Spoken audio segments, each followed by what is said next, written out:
2014 is the 150th anniversary of the emesis of the Ionian Islands with the Greek state. The Ionian Islands are obviously of great historical interest to Britain as a pivotal part of our presence in the Mediterranean, our blue water empire, to quote last year's visiting fellow, Lord Holland. But they've also been the locations of some of our most innovative archaeological projects, dating back to the early years of the school's activity. 3 years ago, Andrea Filezzi spoke about our work on Ithaca. Tonight is the turn of our other current Ionian project on Ithaca, where, together with Andrea Sottavio, I have directed work since 2002. In the spirit of the anniversary, I'd like to present some of that work to you, but in a historical framework, considering the history and lasting significance of the school's engagement with this island society.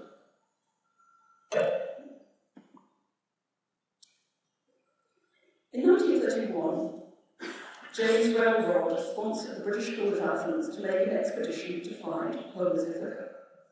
A former diplomat who had served in Athens before moving to Rome and East Africa, Reynold Rod was a prolific author, amateur artist, and archaeologist. In 1927, he had published Homer's Ithaca, a vindication of tradition, to counter Wilhelm D'Urfeldt's identification of Lefkas's Ithaca, and he wanted further excavation to clinch the argument. His interest in the island of Ithaca followed a long tradition. From William Gell's first visit in 1806, and one of Gell's notebooks is amongst the treasures of our archive, we have a series of travellers and antiquarians, notably John Field Lee, Carl Halloran Hallerstein, and Thomas Burgon, conducting topographical research and excavation. Research took a more systematic turn with Heinrich Schlien's excavations at Aetos, Horace Bay, and Ars Athanasius in 1868 and 1878, followed by the surveys and excavations of Joseph Pasch and Karl Wilhelm Vollraff.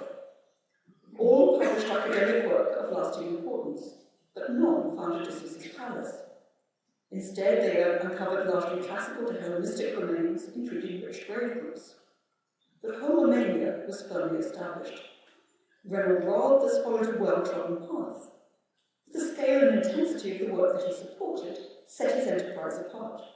With his help, the British School provided the first sustained, professional archaeological presence on the island. For the school, too, the offer was irresistible. While it had progressed from its early reliance on public subscription to fund excavations at Knossos, in the Cyclades and at Sparta, its resources were thinly spread. This was a time of major campaigns in Macedonia, at Peripora, and Thermia and Lesbos. Reynold Rod's wealth and influence as a Conservative Member of Parliament, or from 1933 a member of the House of Lords, promised a high-profile project which fitted growing interest in Ithaca within the school, especially on the part of one of its more adventurous members, Sylvia Benton. Having spent 10 years as a teacher after graduating in classics from Cambridge, Benton was admitted to the school in 1927 to develop her field skills on the then Assistant Director Walter Hertler's excavations in Macedonia. As what one might politely describe as a mature lady of independent mind, she stood out. In fact, she was banned from the school in 1928 because she climbed Mount Taygetus alone in defiance of the school director. In 1929, she was readmitted and rejoined Hertle in Macedonia, but became increasingly interested in Ithaca, and through the following year made an extended and still fundamental exploration of the Ionian Islands and the Apennine coast. Major discoveries included the Neolithic and Bronze Age cave site at Astrakos, which he then excavated in 1932, and characteristically she began her account of the excavation with a tale of how the ladder broke as she made the steep ascent to the entrance, leaving her swinging from a tree. The ladder was repaired, the tree unfortunately bit the dust. For the new Ithaca expedition, the pairing of the distinguished prehistorian and excavator, Walter Hertle, with the tenacious and committed Sylvia Benton was near perfect. There was real chemistry and affinity between them. The expedition was on a large scale. In 1930 alone, excavations were made at Ars Athanasius, Stavros, Pilicata, and the Polis Cave, and Aetos and Trilangathus soon followed. Publication of the major prehistoric and Iron Age finds, the Homeric story which interested Reynold Rod, was finished quickly and remains largely sound. A synthetic overview of work from 1930 to 35, the initial period of Reynold Rod's sponsorship, was published in the school's annual from 1939 to 40, and expanded by Home Waterhouse in 1996. But by 1938, expedition had outgrown its Homeric focus and was starting to build on later discovery. Hertle's annual public lectures in Bathie showed that as late as 1938-9, the school planned to excavate around the classical and Hellenistic fortification at Aiatos and the harbour wall and cave at Piso-Aiatos. Ithacesians were highly supportive throughout. Stavros Museum, the island's first, was built by the local community at Ithaca, largely to house finds from Ithaca and the Polis Cave. So by the time that war halted the expedition, you find a well-established team with strong local connections, informally exploring the island, making chance finds, and receiving material from local people. And there are many such finds labelled in Benton and Hertle's hands in both the Stavros and Bathie museums today. Benton returned to Ithaca as soon as she was released from war service in 1947. By then the team had scattered, and the devastating earthquake of 1953 drew a line under this phase of activity. Let's briefly review what was achieved. At Aiatos in the south, deep excavation revealed the central part of the island's largest settlement, established on the Late Bronze Early Iron Age transition, plus its cult centre. Documentation of the fortification in particular revealed the form and extent of the city by classical and Hellenistic times, noting also rich tombs of this period found by the 19th century antiquarians, plus anchorages to east and west. Evidence from the early Iron Age and archaic settlement is mostly published, but the classical to Roman is not. In the north, two large Bronze Age settlements, Pilicata and Trilangala, were thoroughly sampled and published. Here too, later activity was traced, but not fully published. Substantial Hellenistic to late Roman at Pilicata, and archaic traces at Trilangala. On the Stavros Ridge, after a post-Mycenaean hiatus, an important settlement was established by the late 7th century, expanded rapidly through the classical period, it was fortified around 400, and continued, diminished in scale, into Hellenistic and then late Roman. Enough of the cemeteries, settlement deposits, and the fortification was sampled to reconstruct the site's organisation and chronological development. And here too we have rich antiquarian finds. Perhaps the best known site on Ithaca, the shrine in the so-called Polis Cave with its bronze tripods and 2nd century dedication to Odysseus, was thoroughly cleared in what was for the time a pioneering geological study conducted. But here too, classical to late Roman finds of all kinds, from metalwork to cookwares, receive at best brief mention. And many questions remain about the geological history of the rock shelter and the coastline. Work at two further sites passed largely unremarked. In Polis Bay, an early to middle Roman tar kiln, one of a pair as we've now confirmed with the geophysical survey, the chamber of which contained a late Roman dome-fill, was excavated in 1938. And at Ithaca, where a Hellenistic tower and polygonal retaining wall had already been explored by Schliemann, Vollgraff and Dubfeld, excavation in 1930 exposed Hellenistic to Middle Roman settlement remains over some 50 hectares and documented a major phase of expansion in the 2nd century BC.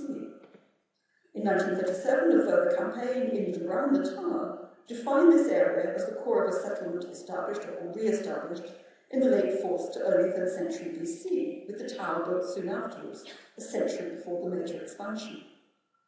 A stratified settlement sequence from the Hellenistic to Middle Roman periods is a rare and important discovery in the islands, although despite Bimson's initial hopes, and indeed her initial claims, there are no securely prehistoric finds from these particular campaigns.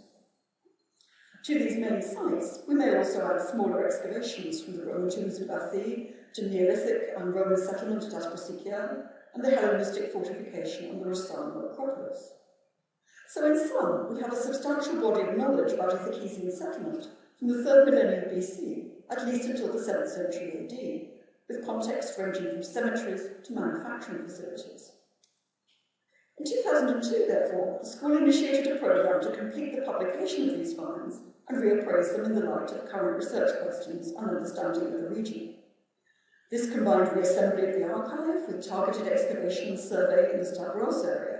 The survey was a small-scale pilot study integrating fieldwalking, geophysics and geomorphology across upland and lowland environments and site catchments. It was designed to evaluate the results of extensive prospection in the 1930s against modern expectations, and to assess the impact of geomorphological processes, including seismic activity, on the creation and preservation of the archaeological record. In addition, a combined geological and archaeological study of the polis cave shrine reconstructed the physical appearance of this rock shelter at the time of excavation, so before the 1953 earthquake, and the spatial arrangement of artifacts within it by period and time, as a prelude to tracing the depositional and post-depositional processes operative throughout antiquity. Analysis of Neolithic to late Roman coarse and cooking wares from Ithaca and eastern Kefalonia are used, as we've just heard, the established Fitch laboratory methodology. Pots from well-dated contexts were sampled for petrographic analysis with thin sections and refiring tests, and the fabric recipes characterized and evaluated in relation to vessel shapes and locally available raw materials to establish patterns of choice over time.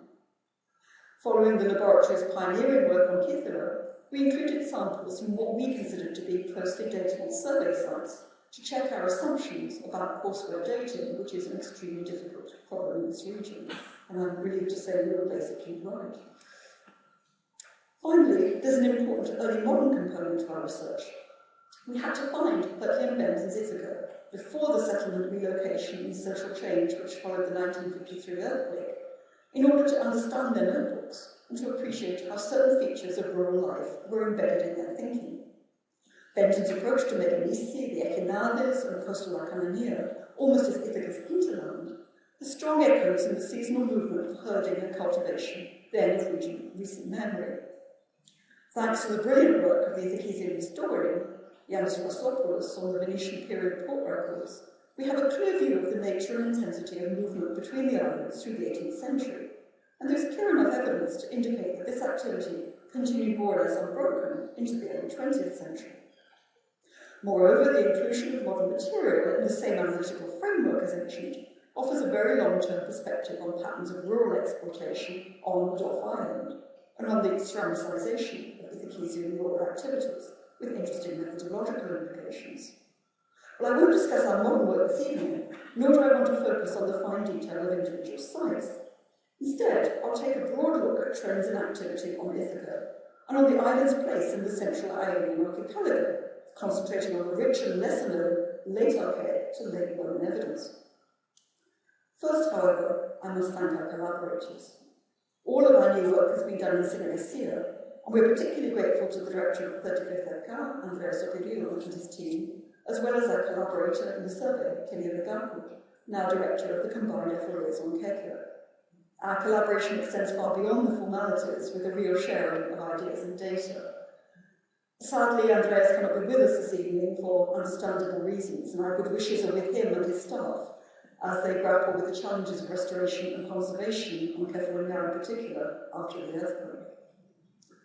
Not least thanks to extensive rescue excavations and a range of survey projects, the Central Ionian region as a whole is now coming into focus and giving a rich context within which to understand developments on Ithaca. I thank in advance the many colleagues who have shared their findings, and especially Nene Aranizo, Olivier Rigato, and my collaborators from the University of Crete in the Inner Ionian Sea survey. So why is this region interesting? Well, the Central Ionian archipelago is a near perfect laboratory of connectivity, both in terms of its location and its composition. Different-sized islands with contrasting environments, population dynamics, and relations to each other and to the mainland. Framed by Kefalonia and Lefkas, the archipelago also includes Meganisi, the smaller Athagos, Alcuzi, Kalamos, and Castos, and many tiny islands, including the Ekinades, running south from Astagos. The Acarnanian coast is part of this maritime world, with a mountain barrier to the interior. This is a compact and distinctive zone. To the south, Zakynthos was a bridge between the West Peloponnese and southwest Kefalonia. To the north, Kekira, Paxi, and Antipaxi formed a separate network with a distinct material culture, connections into Epirus and the Adriatic, and colonial history. There are ceramic exchanges, tending to favour more elaborate vessels, and important trade links. But these islands are at one remove from our core area. A good illustration of this distance is the late classical and Hellenistic epigraphical evidence for intermarriage, where we find Corfiot and Zakynthine women, Rustic Lefkas, identified by their city ethnics. They were socially close enough to marry, yet sufficiently distant to merit ethnic identification. The Central Archipelago is also a strategically significant node of communication with islands variously connecting sea routes between the Peloponnese, central and northwestern Greece, and Italy, directly over to Sybaris and the Bay of Naples, plus the Adriatic routes across to Otranto, north to Kerkyra and Epidaurus, and from the 5th century onwards right up to Adrian. The process and timing of the opening of the Adriatic and the formation of long-distance connections is important to our region. Multiple Italian and in time Roman perspectives can be seen in various ways. In the value placed upon free access to trade and shipping, the official reason for Marcus Flavilius Nobilius' subjugation of Pyle, Clani and Sami in 189-8 was suppression of Kephalonian piracy. In residence and migration, especially in Ithaca and Kephalonian, and in material culture, as we'll see. Beneath these overarching processes lay sharp contrasts in local connections and responses over time. On Ithaca, we'll consider the role of specific inter- and intra-island connections across the straits with eastern Kephalonian and the Ithacan, as well as exploitation of the smaller islands, and when and why a strong Ithacesian identity became salient and how it was constructed as political and economic circumstances changed. The island's topography is important, especially the marked north-south divide. Ithaca is physically articulated around an isthmus just north of Aitos, with smaller but visibly connected pockets of cultivable land in the north of and around Mount Meriton, while the south has a larger but more confined plain. Arable resources are either restricted or hard to defend. Unsurprisingly, therefore, Ithaca depended on maritime activity or a large external market to sustain any substantial population. With no significant internal buffer, population levels could fluctuate sharply in response to external changes, a small island phenomenon as recently highlighted under the rather extreme circumstances of Antikythera in comparison with Kythera. The rest of the island, which combines north-south visibility with defensive positions and access to harbours and cultivable land, was consistently favoured. In the south, only Aitos has good long-distance visibility along the west coast, with a clear sightline from the Acropolis north to Polis Bay and across the channel to Sami on Kephalonian. The east coast is more rugged and with fewer sightlines. Of Ithaca's harbours, Vathi had a deep sheltered anchorage, but a marshy and deeply sedimented coast. Some post-Bronze Age, maybe archaic activity, has recently been traced in the surrounding hills and in rescue excavation in the east of the town. Yet at present, allowing for limited research on the historic centre, most evidence is Roman. The community at Aitos used anchorages at Piso Aitos on the west coast, where there are classical and later harbour works, and Grosta Aitos in the east, where the BSA team recovered the leg of a classical Hellenistic statue, and roof terracottas have recently been found on the beach. The two northeastern harbours, modern Chioni and Fricus, while good anchorages, are too exposed to be secure. Chioni takes its name from an ancient column supporting the church altar, the origins of which are unknown, tantalising as we have so little evidence for public building on Ithaca as a whole. The only ancient structure in northeast Ithaca is a fortification at Ruga in the uplands above Chioni, which you see bottom left, which is probably Hellenistic, but with little evidence to date it. Modern Anouilly is a medieval foundation. 19th century travellers could buy antiquities here, but there's no reason to assume they were local finds. In 1878, Sheehan was able to buy coins from Polis. This is a notoriously poor area, settled in times of insecurity. When William Gell visited in 1806, the move down to Chioni was already underway. Well, ancient sources, chiefly Aristotle and Plutarch, refer to just one polis of the Ithacesians, and the Ithacesian response of 208 BC to an embassy sent by Magnesia on the Meander to request recognition of the state at a festival of Artemis is that of one polis with one set of institutions, the Ecclesia, which issued the decree, and the Patra and the Stium, where the ambassadors were invited to dine, and one set of officers, 3 Damioli, an Epidamiologos, and the Theologus. This inscription was also quite separate from the response made by the Kephalonian to Trappers. There is no suggestion at this point, indeed at any point, that Ithaca is a dependency of Kephalonian. Yet throughout our period, there were at least 2 population centres on Ithaca, with their own external connections and internal organisation. In the north, the focus of settlement shifted along sightlines within a defined network. Favoured sites depended on the balance of interests and connections between Kephalonian, Lefkas, and Akanamia. In the south, Aitos's connections were drawn more towards farming. It's easy to see how factors like a desire to concentrate land inheritance might have encouraged local intermarriage and the social separation of the two halves of the island. Conversely, there was surely security and economic advantages in close communication both within Ithaca and with the opposite sides of the surrounding straits. The most obvious linking factor is the long coastal connection with Catalonia. The sources contain tantalizing hints of more complex social political structures beneath the skin of the polis. Indeed, both Aristotle and Plutarch took more of an interest in the political organisation of Ithaca in the classical period than one might expect of the average small island. And this is not just a matter of interest in Homer per se. They seem genuinely interested in the operation of the polis and its exploitation of its Homeric heritage.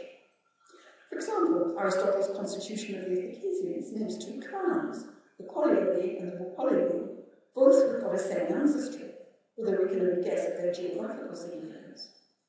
Our research questions therefore addressed both the internal construction of Ithaca and the impact of external developments, the rise of the Achaemenid Kinon, the coming of Rome and the nature of Romanization, and the creation and dissolution of Nicopolis.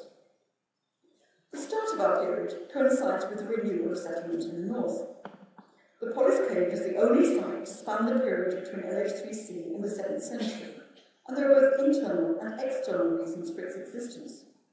The so-called cave is an open rock shelter oriented towards the Stavros Ridge and accessible both by land and by sea. It's long been interpreted as the hero shrine to Odysseus, and seen from an outsider perspective, is frequented chiefly by sailors en route by Ithaca. Indeed, the Ithaca Channel remained important throughout antiquity, not least as an essential alternative when the left cast channel was silted up, as it did more or less frequently. And this is also reflected in the number of shipwrecks in the Ithaca Channel and around the north coast. Yet there's also an internal rationale. Since this is the most northerly point visible from the Aitos Acropolis, a shrine could mark ruler's authority in the north, and/or be a point of connection. In support of this suggestion, the pre-archaic record suggests a significant complementarity in the votives offered at Polis and at Aitos, and thus some overall strategy. Personal ornament, figurative iconography, and small bronzes are more evident at Aitos, with monumental metal dedications, tripods and armour, largely confined to Polis. Together, the assemblages are typical of general trends in votive behaviour in Western Greece, and the famous tripod dedications must be understood in this context, not merely as the key to identifying the cult. From the late 7th century onwards, the picture changed markedly, with settlement in the centre of Stavros and a steady increase in burial areas.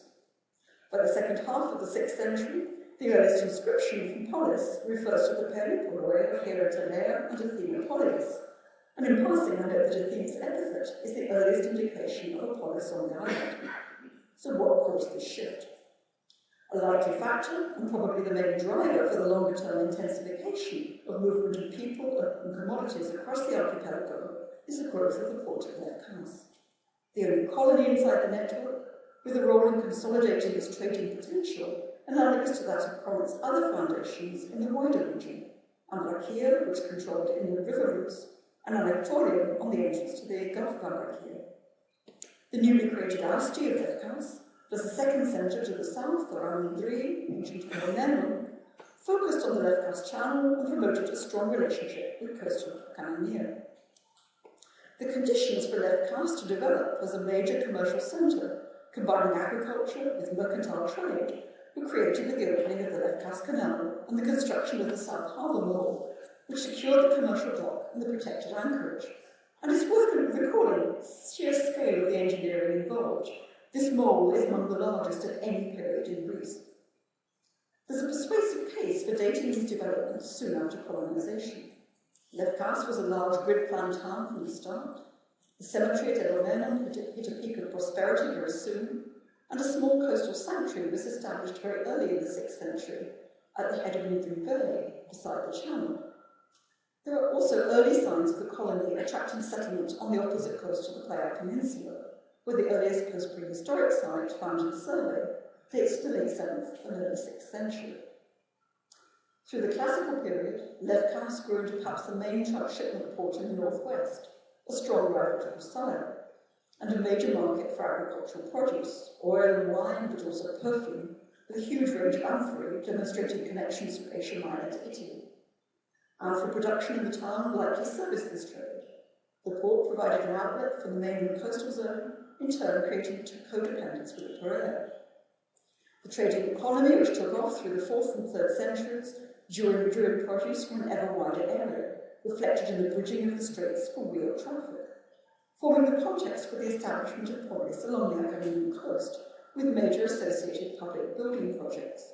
And the little illustration bottom right is a page from Benton's notebook of her first journey in the islands, showing material from a small shrine, which we have still to publish, just outside Astor. The logical conclusion of this process was Lefkas's role as capital of the Acarnanian kingdom after 230. This economic pull was rapidly felt on neighbouring islands.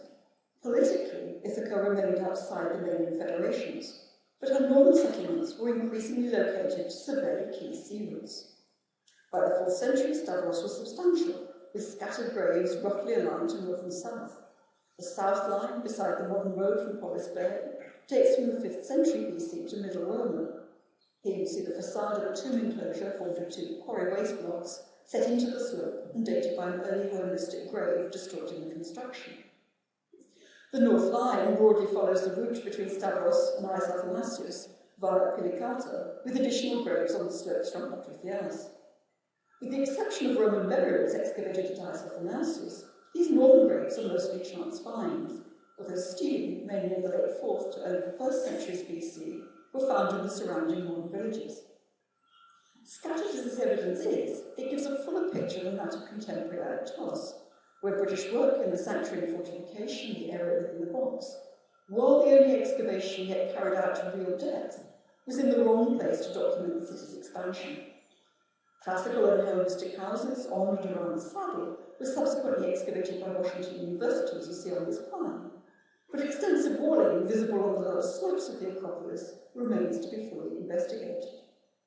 Growth should certainly be expected at Aetos, given the huge growth in contemporary Sami over the straits, at least until the Roman sack of 189 to 8, although this was followed by rapid reconstruction. So at present, comparison between the north and south of Ithaca is impressionistic. From the very end of the classical period, expansion was echoed across all cultivable land. Survey data indicate that the slopes around northern Stavros were heavily used, with extra urban construction in the Polis Valley and a steady extension of the settlement chain north along the Pilicata Ridge towards Ais Athanasius. There's no evidence of ancient terracing, but other ancient structures, notably, as you see, the back walls of Hellenistic houses, set in the middle of valley slopes, were adapted into modern terrace lines. The fact that these slopes were cultivated without substantial terracing led us to investigate the possibility of anthropogenic landscape change, noting, for example, the break in slope on the north side of the Polis Valley, which was likely set in motion by human activity. I've had to show it on one of the 1905 dirt photographs because nowadays the area is too heavily overgrown for it to be clear. You can see just about the edge of the line. An important innovation is the chain of towers which link Lefkas visually through Ithaca to northern Kefalonia. On Ithaca, we know of 5 likely tower sites at present. The best preserved are those in the upper and lower fortification systems at Aetos, which are the earliest, late 5th century. The slightly smaller and later tower in the then newish settlement at Ais Athanasius, the best Ithacesian candidate for an agricultural tower residence, as those on Lefkas. And that of the fortification on the Rusano Acropolis of Polis, again 50 to 100 years later than the first settlement in the upland valley behind it. The start of systematic exploitation of these uplands in tandem with urban cultivation. Rusano is the critical visual link between Ais Athanasius, the upland plains, Stavros, and Aetos. A further consideration is the likelihood that, as in Venetian and early modern times, Ithaca and Lefkas exploited the neighbouring smaller islands, from Meganisi to Kalmos and south through the Echinades, via seasonal or longer-term migration. Data from the recent University of Crete survey of Meganisi in particular shows that the classical to Hellenistic period was a peak of post-Bronze Age activity with substantial settlement, followed by a phase of abandonment in early to middle Roman. The sites underlined are the sites that we believe to be more or less permanently occupied through the year with a full domestic assemblage. The others are probably smaller and seasonal. Here too, Benson's research in the 1930s has been borne out. Materially, northern Ithaca drew closer to left cast throughout this period, with ceramic styles particularly close. In both areas, archaic to early classical shapes of broadly Peloponnesian, especially Corinthian derivation, are retained well down into the Hellenistic period. From the 4th century onwards, northwestern black glaze and red figure, plus local left-cast black glaze, steadily supplanted Attic imports. Some came from the larger workshops experimenting with various Italian forms and techniques, the Agrinian group, Pseudo-Campanian from Apollonia, and the Kirchstall products of Corsair. But experiment, especially with applied decoration, is also found in smaller productions and remoter areas. Examples from Ithaca include a moulded bowl with west slope interior decoration, and this skyphos on the part of the photograph, from a grave at Ithaca, which combines late 3rd century west slope motifs with double dipping on a shape that will change from the 5th century. At left cast, the more elaborate and distantly connected pieces were largely reserved for funerary display, but on Ithaca, such material also appears in the settlement of Dias Athanasius. Terracottas, notably dedications of the Polis cave, also reflect Lefkarian and Macananian connections. Nymph reliefs, for example, as this cult became ever more popular across the region. And one-off pieces, of which an early example is this Judgment of Paris, dated by Penton to the 5th century, perhaps just slightly later. The tie is clear socially too. In the first quarter of the 2nd century BC, when Ithaca first appears in the Delphic catalogue of Theodoraki, it is as a part of a northwestern Greek route, involving also Corsair, Lefkans, and Acarnania, and not as an adjunct to Kephalonian Tetrapolis, which is listed in a separate part of the inscription as part of a Peloponnesian route. Both of these routes were already in place by the later 4th century, so in theory, Ithaca could have been added to either. The choice of the north reflects the proximity of contemporary ties.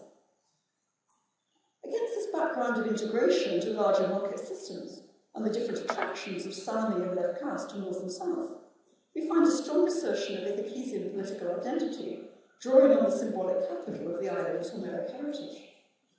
Recalling Martin West's persuasive case that the Trojan cycle was not completed until the early 5th century, with a commentary tradition springing up almost instantly alongside it, Ithaca's invocation of the Odyssey was not an appeal to the past, but an assertion, an uncontested assertion, of her place within a living tradition. Aristotle's constitution of the Ithacesians refers to an annual recompense of barley, wine, honeycombs, olive oil, salt, and adult animals paid to Telemachus by the Ithacesians, although it's unclear how far this rite may predate the 4th century. The first polis coinage in the late 4th century depicted, uniquely, the head of Odysseus, and the Magnesian decree of 208 BC included the offer of Porandria at the Orthoseia, presumably a festival, and the instruction that the response be displayed at the Hieron of Athena and in the Odysseum. The state image is clear. The goddess, whether by this is meant Athena on Ithaca or Artemis of the Magnesians, was to be paid in a parcher of 15 local drachmae, and the priestly official at the Odysseum was sufficiently important to be listed with the eponymous magistrates. The location of the Odysseum is uncertain, but personally I favour the Polis cave, where Odysseus' name is securely attested in a dedicatory inscription of the 2nd or 1st century BC, with rather earlier and tantalisingly partial graffiti on late classical or early Hellenistic shells. As we've seen, this shrine is in a pivotal location, relevant to south or north, in linking land and sea. And whereas in the south there are archaic shrines in and around Artos, plus the classical cave of the nymphs at Dexiana, there is no other secure evidence in the north, earlier than the late Hellenistic or Roman shrine at Dias Athanasius. So if we seek a geographical balance in the choice of these two shrines, one must surely be at Polis. Moving forward, Hellenistic and Roman are difficult terms to apply in this region. As period divisions, they're hard to define, not least given the 150-year gap between Rome's final subjugation, first of Kephalonian and then of Lefkans. Nor are they straightforward cultural descriptors. The later 4th to late 1st century BC saw rapid growth everywhere, albeit on Kephalonian punctuated by the Roman intervention of 189 to 8 BC, followed by the very rapid reconstruction and planning of Sami, which remained an extremely important port, and a general shift in settlement structure from numerous higher-lying sites before the first half of the 2nd century BC to fewer lower-lying Roman sites. These included the coastal villas of the late Republican and Imperial periods, the roots of the rural estate economy, which developed over the following centuries. On Ithaca, the most prominent site, Ius Athanasius, was perfectly located to exploit the principal sea routes. Both Aitos and Ius Athanasius have produced rich Hellenistic burials, with luxury imports including Italian pottery and jewellery. But the ordinary domestic assemblages of Ius Athanasius were, on present evidence, much more varied, and offer important insights into local integration of Roman material culture into a domestic assemblage selected from a wide range of available imports. To judge from cookpots, culinary practices stayed resolutely Greek, at least until the late 1st or 2nd century AD, as they did in Sardanapalus. But fine tablewares are especially diverse, including Bulgarian bowls from Ephesus to Epirus, Italian and Asia Minor greywares, lead glazed wares from Mytilene, Northern Italian net beakers, and Italian black glaze. This is also the only site on Ithaca to have produced substantial quantities of red slip, especially the earlier Eastern Sigillata A and local ERS forms of the 1st centuries before and after Christ. Plainly, both major settlements prospered throughout this period, but there was considerable advantage in access to the main northern sea routes. The foundation of Nicopolis in 31 BC is the real point of departure for Romanization on the islands. In the 2 centuries that followed, the city of Ithaca declined sharply, having lost its political role and much of its population. The port, however, remained a vital stage between Nicopolis and Patras, and continued in use to the 6th century AD. On Kefalonia, a series of villas was established or expanded, and the 2 eastern ports at Sami and the newly settled Panamos became major settlement centres. All have produced rich mosaics, and Panamos in particular are wealthy cemetery, amphitheatre, and epigraphical evidence of direct social connections with Nicopolis. Analysis of cookwares shows that compared with Sami, the domestic assemblages of Panamos contained an unusually high proportion of imports, especially from Phocaea and Asia Minor, confirming the cosmopolitan feel of its material culture overall. On Ithaca, Ius Athanasius and new small coastal site at Ius Iolis, just south of Polis Bay in Panamos, have pottery closely datable to the late 1st century BC or early 1st century AD, both fine tableware and campaign amphora. Ius Athanasius evidently thrived into the 3rd century AD, but then shrank to nearly nothing with the decline of Nicopolis. Fine wares from Ius Athanasius include a few examples of Aretine and Eastern Sigillata A from Patras workshops, but after the early years, stylistically Roman tablewares were mostly limited to a few plate and platforms made somewhere in the coastal zone from Kefalonia to Poseida and beyond into the Adriatic. We simply don't know how many workshops there were in this region. This is not an unusual picture in rural Greece, where uptake of sigillata shapes was often limited, but it's surprising at such a previously well-connected site. The pull towards Panamos was of lasting significance. The survival of the cult in the Polis cave in the heart of this area is also of interest. Plainly, early Roman visitors were attracted to the shrine. Only 4 years before Actium, in 35 BC, the freedman Epaphroditus, an unwed salesman from the Via Sacra in Rome, commemorated his visit with a dedicatory inscription. Thereafter, there's some evidence of activity in the form of early Roman tableware and cookpots, which, in their range of fabrics, reflect the site's position on a junction of seas. The 22 samples analysed divide equally into local wares, including a version of the Epirot fabric recipe, fabrics which could be more or less local to southern Kefalonia or Nicopolis, and more distant imports, over half from Asia Minor and likely Phocaea. The exact date of abandonment of the shrine is unclear, but there's no secure evidence to take it much into the 2nd century. So did awareness of Ithaca's Homeric heritage decline? There's one oblique hint that it may not have done. An inscription recorded by William Gell when built into a church in Bathi is an exact copy of a dedicatory inscription which Xenophon set up, according to his analysis, in the sanctuary of Artemis at Scius near Olympia, a sanctuary which he set up and established in thanks for his safe return.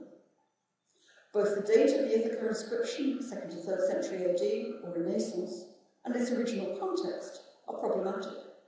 But if this really is a Roman inscription, in the milieu of the 2nd Sophistic, set up on Ithaca, perhaps at a sanctuary in the Vathie area, it adds to our impression of the culture of the island, and the echo of epic return is evocative.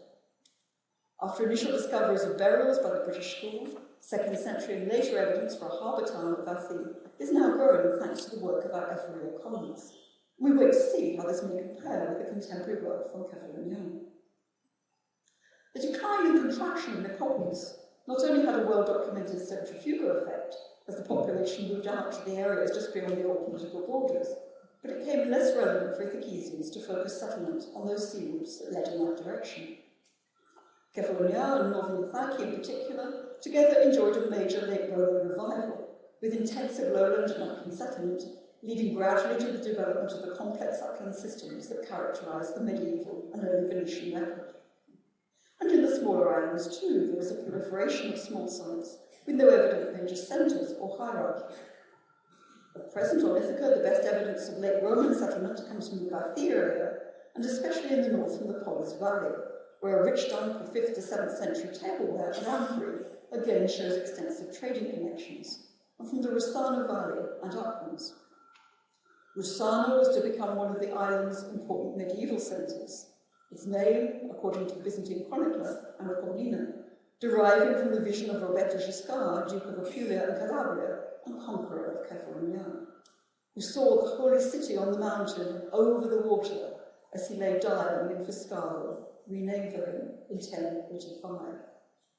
Ladies and gentlemen, I'm sure that's the longest lecture on Ithaca you've heard with the fewest mentions of the Palace of Odysseus. I apologise to the Ithacesians. I am not doubting its existence or its location. I really wish to prove that Ithaca is a fascinating island in other periods as well. Thank you very much, and will you please join us for a reception upstairs.